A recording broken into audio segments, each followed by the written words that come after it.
mimma razaqnahum apa yunfikun. Quran mengajarkan bermental memberi, yunfikun. Nabi berkali-kali ngulang al yadul ulya khairum al yadis sufla.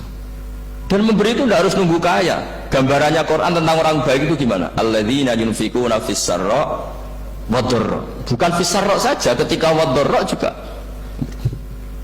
Saya pernah guyon sama orang kaya di Jakarta, dia uangnya miliaran, mungkin malah triliunan. Guyon sama saya, Gus, saya ini sudah sekian bangun masjid di mana-mana. Saya ini berarti hebat. Enggak, kata saya. Enggak ada masjid, agama tetap jalan, kata. Karena di kampung-kampung sudah banyak masjid, kata. Masih keren tukang becak, kata. Kok bisa, Gus? Sama nyumbang masjid 1 miliar, itu masjid apa, kata? Ya masjid-masjid besar. Nah itu paling dipakai kubah atau menara atau apalah yang tidak mendesak. Tapi kalau orang miskin, ngutangi orang miskin itu kalau nggak utang hari itu nggak makan. Kan nggak mungkin tukang becak ke utang ada bank atau orang kaya raya, kan kenal saja enggak. Mesti orang miskin utangnya sama orang miskin. Saya kalau orang kaya utang Habibidin mesti mau beli Innova karena level orang elit, jadi utangnya itu beli Innova, aksesoris Innova seri terbaru. Tapi kalau orang miskin sama orang miskin utangnya itu beras untuk nyawa ya. Artinya apa? Kalau saya diutangi Habibidin untuk beli Innova itu ganjarannya itu sekunder. Tapi kalau sesama orang miskin itu ganjarannya primer. Keren mana? Hutang-hutangannya orang miskin sama orang kaya. Satu menyelamatkan nyawa, satu menyelamatkan citra.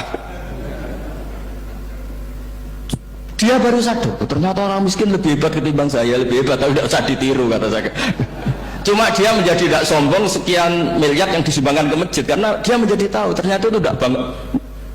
Nah kecuali masjid-masjid yang kamu nyumbang memang masjid perintis di daerah-daerah yang belum ada masjid. Kalau masjid-masjid besar itu kan kadang kebutuhannya sudah selera, bukan pokok. Nah saya ini cerita ya, jadi supaya orang tahu lah. Zaman Nabi itu orang sudah selesai semua dengan dirinya sendiri. Jadi maksud saya Islam nggak apa-apa tanpa masjid, itu masjid yang sudah sifatnya selera. Indonesia kan masjid sudah sifatnya selera semua. Yang dikatakan masjid pokok kan yang dipakai sholat bisa, dipakai alat sesuci bisa. Tapi kalau sudah selera ya pondasinya harus begini, lampunya harus dari kristal, terus kubahnya itu sudah selera. Nah rata-rata sumbangan yang miliatan itu kan sudah ke selera. Sementara orang miskin utang-utangan sama orang miskin untuk menyelamatkan apa coba? Nyawa. Artinya para orang miskin jangan kecil hati, wah saya sudah kok hanya 2 kilo, tapi 2 kilo nyawa. Dan itu pahalanya luar